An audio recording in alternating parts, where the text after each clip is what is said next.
Efeito Cristiano Ronaldo. O cara tá dando o que falar. Coca-Cola não tá gostando da ideia. Samsung testando 6G. Ninguém perdeu mais grana que esse indiano azarento. Veja tudo isso e muito mais hoje no Toque Financeiro.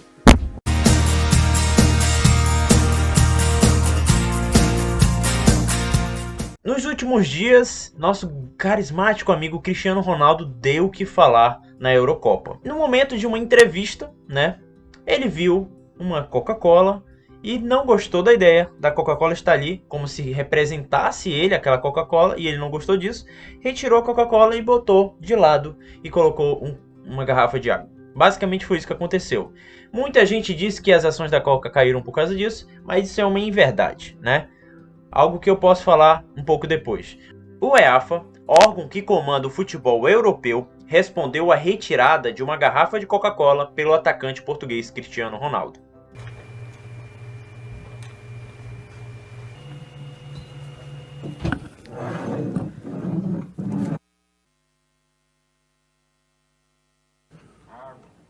Ronaldo retirou as garrafas de Coca-Cola de sua frente, como vocês viram no vídeo, quando se preparava para falar com a imprensa na véspera da estreia do Grupo F na terça-feira, dia 15, na partida entre Portugal e Uruguai, que os portugueses venceram por sinal de 3-0.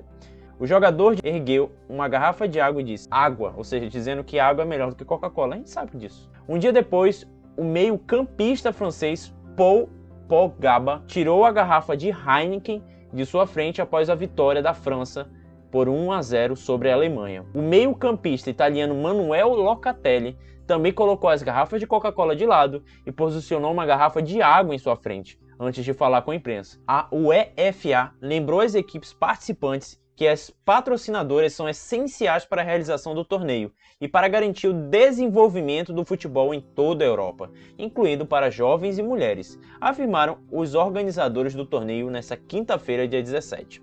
O diretor da Euro 2020, Martin Kalin, disse que o principal problema foi a ação de Ronaldo, mas havia uma compreensão em relação aos jogadores que agiam assim por motivos religiosos. Se for por motivos religiosos, eles não precisam ter uma garrafa lá. Ele disse aos repórteres que as obrigações contratuais relativas aos patrocinadores fazem parte dos regulamentos do torneio assinados pela Federação Nacional. Ou seja, não há necessidade de ter uma garrafa lá. Então se ele quiser tirar, ele pode tirar. Então eles não estão errados em fazer isso. Por isso que eles não foram prejudicados de forma alguma. A UEFA não tomou qualquer medida disciplinar em relação aos incidentes e Kalin disse que qualquer sanções seriam competências da federação. Ele acrescentou que a UEFA não multaria diretamente os jogadores. O dirigente da UEFA, no entanto, não descartou punições caso novos casos ocorram. Temos regulamentos assinados pelas federações participantes. Nós os lembraremos de suas obrigações, mas é claro que isso, multas, é sempre uma possibilidade. Eu acho difícil isso acontecer. É só se realmente fosse muitas pessoas fazendo isso, entendeu? Praticando o mesmo ato do Cristiano Ronaldo. Mas como essas pessoas são muito relevantes para a mídia, essa confederação aí esportiva tem medo de prejudicar. Porque eles não podem prejudicar eles diretamente. Os caras têm dinheiro para pagar um melhor advogado. Então é difícil a confederação tentar ir contra eles. Mas o que você achou da atitude de Cristiano Ronaldo? Foi correta? Você faria o mesmo? Se você faria o mesmo, diga aí. Se não, diga nos comentários. Na minha opinião, não foi errada. Ali tá o nome da Coca, às vezes o nome da Coca tá na blusa, não sei. Mas, cara, já tá ali atrás, tá de boa. Ele só falou água, nada demais. Na minha visão, não vi nada demais. Sobre a atitude dele, teve uma queda na bolsa das ações da Coca-Cola. Mas isso é uma mentira. You are fake news. As ações da Coca-Cola já estavam em queda. Isso só impulsionou, mas não foi o motivo para a queda. Porque a entrevista aconteceu depois e a queda aconteceu antes.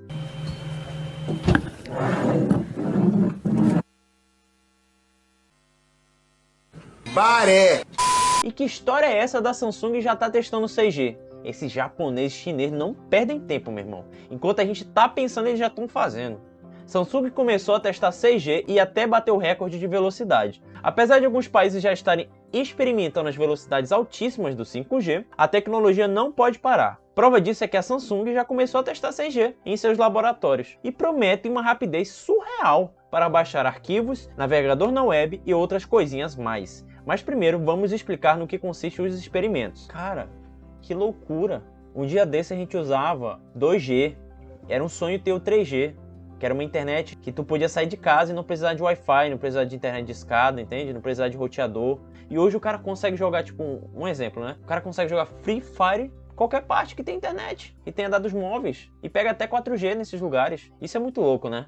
Uma demonstração dos testes aconteceu durante a IEEE e contou com a participação de pesquisadores dos laboratórios da Samsung e da Universidade da Califórnia de Santa Bárbara. O 6G em questão foi usado como um transmissor e receptor de 140 GHz, que por sua vez foi desenvolvido em 2007 pelo professor de Engenharia Elétrica e da Computação Mark Rodwell, da UCSB. Rodwell explicou que, enquanto as redes 5G existem em uma frequência de até 40 GHz, as futuras redes de sexta geração ocupariam uma faixa para além de 100 GHz. Isso permitiria melhorias consideráveis de desempenho nas redes, incluindo mais estabilidade, maior conexão de dispositivos, experiências de multimídia, baixa latência, entre outras vantagens. Operando em uma frequência de 140 GHz e com uma largura de banda de 2 GHz. O 6G transmitiu com sucesso dados de 6.2 Gbps, cerca de 775 megas por segundo. Normalmente um brasileiro ele tem a possibilidade de ter aí no máximo 15 megas por segundo. Então tu imagina, não é só dobrar, não é só multiplicar por 10 o que a gente tem de internet hoje, é multiplicar por 100, cara. Imagina, a gente vai poder jogar jogos aí sem latência, porque o grande problema hoje no Brasil é a questão da fibra ótica, aonde ela passeia. Aí foi falado, né, pela mídia que o Brasil agora está tendo uma ligação com a Europa, parece que foi inaugurado, se eu não me engano, né? Dizendo que o Brasil vai ter uma fibra ótica que vai levar até a Europa. Isso é muito bom, porque para quem joga, às vezes você não consegue ter uma estabilidade legal no game quando você joga com russo, com alemão, pessoal que mora na Europa, justamente porque a nossa internet aqui, ela só é boa até certo ponto, né? No caso, só alcança a parte da Europa, no geral. Europa já. A parte da América, no geral. É isso que faz a internet ter uma latência legal com pessoas que estão jogando com americanos. Mas se você for jogar com um europeu, a latência não é a mesma coisa. Mas enfim, o que vocês acharam dessa notícia? A última notícia de hoje é de um indiano, algo bem curto para vocês. Olha só, o indiano perdeu 45 bilhões na última semana, na semana passada. Ainda assim, sua fortuna é estimada em 340 bilhões. O tombo ocorreu em meio a um cerco de autoridades financeiras, a contas ligadas a empresas do empresário em um paraíso fiscal. O bilionário indiano Gautam Adani sofreu um tombo bilionário nessa semana, ao perder cerca de 9 bilhões ou cerca de 45 bilhões de reais, em meio às notícias de que as autoridades financeiras do país montaram um cerco contra contas ligadas a seus negócios em paraísos fiscais. Ninguém perdeu tanto dinheiro quanto ele nesse período. As perdas ocorrem por conta da oscilação para baixo do valor das ações no mercado financeiro. Ainda assim, Adani segue como um dos empresários mais ricos do mundo, com fortuna estimada em 67 bilhões de dólares, ou seja, cerca de 340 bilhões de reais. Para se ter uma ideia, o atual mais rico do planeta, Jeff Bezos, dono da Amazon, possui uma fortuna estimada em mais de 190 bilhões de dólares. Ou seja, dá um dinheiro bem grande, né? Caramba, cara, que loucura, né? Gente, muito obrigado pela sua visualização, obrigado pela sua vida, fica com Deus e falou!